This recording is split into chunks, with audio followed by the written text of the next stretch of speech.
굿모닝 큐티 가족 여러분, 어느덧 5월의 마지막 위즈덤 웬즈데이입니다. 오늘 수요 예배는 정순학 목사님의 퀸 에스터 무대 뒤에 계신 하나님 마지막 시간으로 드려지고요. MIT 또한 상반기 종강이 있을 예정입니다. 오늘도 부어주실 은혜 기대하며 오전 10시 현장 예배 많이 오시기 바랍니다. 오늘 함께 묵상할 말씀은 잠언 14장 20절에서 35절입니다. 다 함께 찬송가 184장 나의 죄를 씻기는 1절을 부르시겠습니다.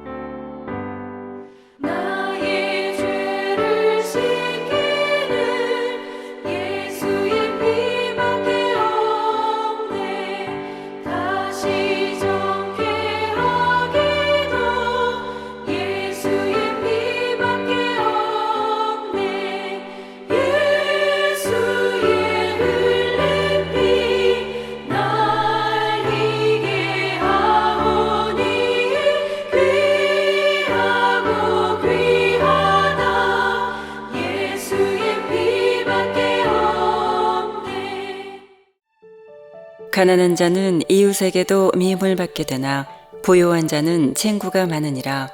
이웃을 업신여기는 자는 죄를 범하는 자요 빈곤한 자를 불쌍히 여기는 자는 복이 있는 자니라. 악을 도모하는 자는 잘못 가는 것이 아니냐. 선을 도모하는 자에게는 인자와 진리가 있으리라.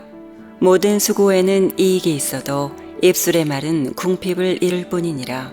지혜로운 자의 재물은 그의 면류관이요 미련한 자의 소유는 다만 미련한 것이니라. 진실한 증인은 사람의 생명을 구원하여도 거짓말을 뱉는 사람은 속이느니라.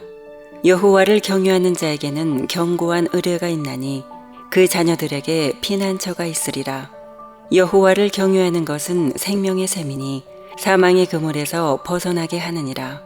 백성이 많은 것은 왕의 영광이요 백성이 적은 것은 주권자의 패망이니라. 노하기를 더디하는 자는 크게 명철하여도 마음이 조급한 자는 어리석음을 나타내느니라. 평온한 마음은 육신의 생명이나 시기는 뼈를 썩게 하느니라. 가난한 사람을 학대하는 자는 그를 지으신 이를 멸시하는 자요 궁핍한 사람을 불쌍히 여기는 자는 주를 공경하는 자니라. 악인은 그의 환난에 엎드려져도 의인은 그의 죽음에도 소망이 있느니라. 지혜는 명철한 자의 마음에 머물거니와 미련한 자의 속에 있는 것은 나타나느니라. 공의는 나라를 영화롭게 하고 죄는 백성을 욕되게 하느니라. 슬기롭게 행하는 신하는 왕에게 은총을 입고 욕을 끼치는 신하는 그의 진노를 당하느니라. 오늘 말씀은 이렇게 시작하죠. 20절에 가난한 자는 이웃에게도 미움을 받게 되나 부요한 자는 친구가 많으니라. 이것은 세상 돌아가는 이치라고 그럴까요? 아니면 상식적인 거죠. 가난한 사람은 미움을 받으나 부요한 자는 친구가 많다. 일반적인 현상을 이야기하는 것이죠. 그러나 신앙인은 이렇게 행동해야 된다고 잠언은 말씀하고 있습니다. 21절 이웃을 업신 여기는 자는 죄를 범하는 자요. 즉 이웃의 소유의 유무에 따라서 없을 때 가난할 때 업수히 여기는 자는 죄를 범하는 것이다 라고 이야기하고 빈곤한 자를 불쌍히 여기는 자는 복이 있는 자라고 이야기를 하고 있습니다. 왜 이웃을 업수히 여기는 것이 죄일까요?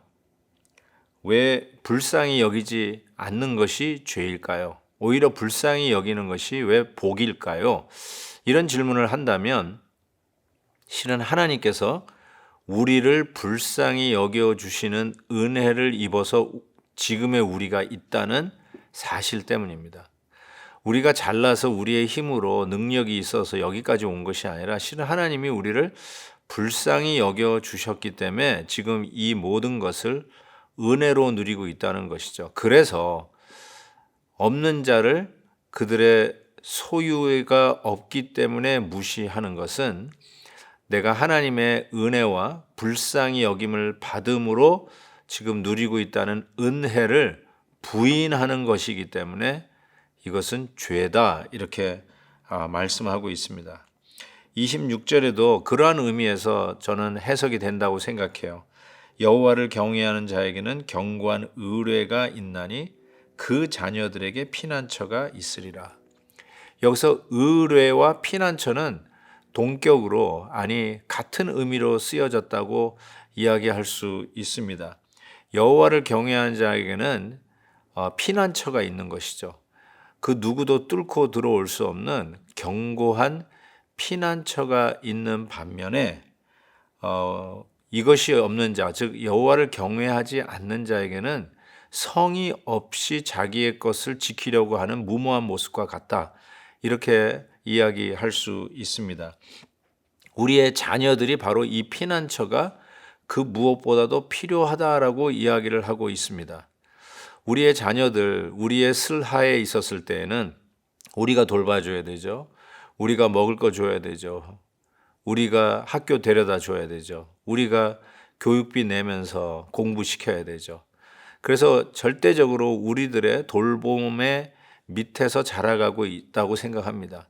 그렇지만 우리의 자녀들이 우리의 슬하를 떠날 때가 있지 않습니까? 반드시 떠나죠. 그런데 그 아이들이 이제는 내 슬하를 떠났기 때문에 불안합니까? 그렇지 않죠. 오히려 하나님의 피난처가 절대적으로 필요한 자녀들인 것을 깨닫게 됩니다.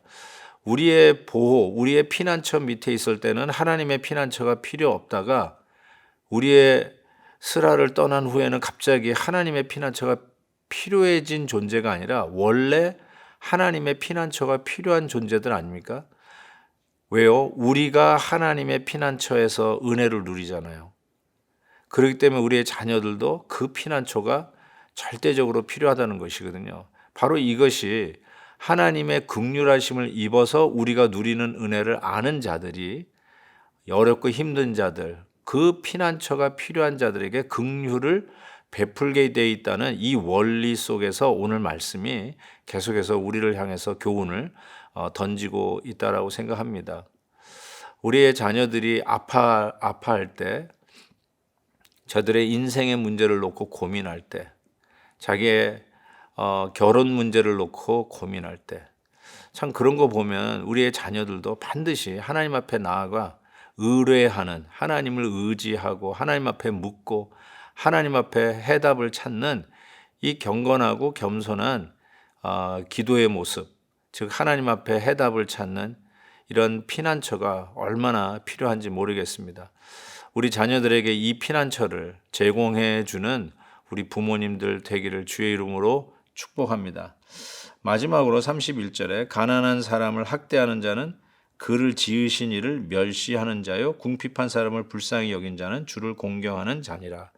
이거 역시 오늘 본문의 굵직한 맥락으로 하나님의 긍휼을 받은 자들이 우리의 이웃을 긍휼히 여기고, 하나님의 긍휼, 하나님의 은혜를 부인하는 자들이 어쩌면 사람들을 겉으로 판단하고 저들에게 하나님의 은혜가 아닌 이런 학대를 하거나 업수히 여기는 일들을 자행한다는 사실이죠.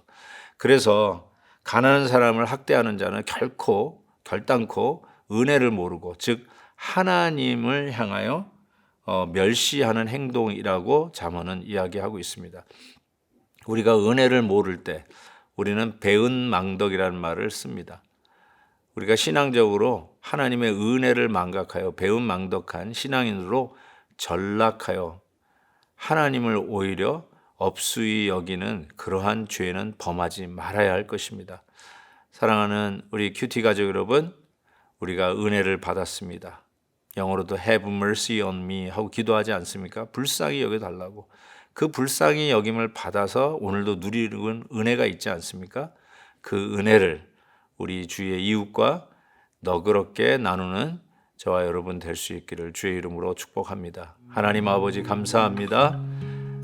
하나님께서 나를 불쌍히 여겨주셔서 내가 지금 이 은혜를 누립니다. 누리는 은혜를 나누는 너그러움, 지혜로움을 허락하여 주옵소서.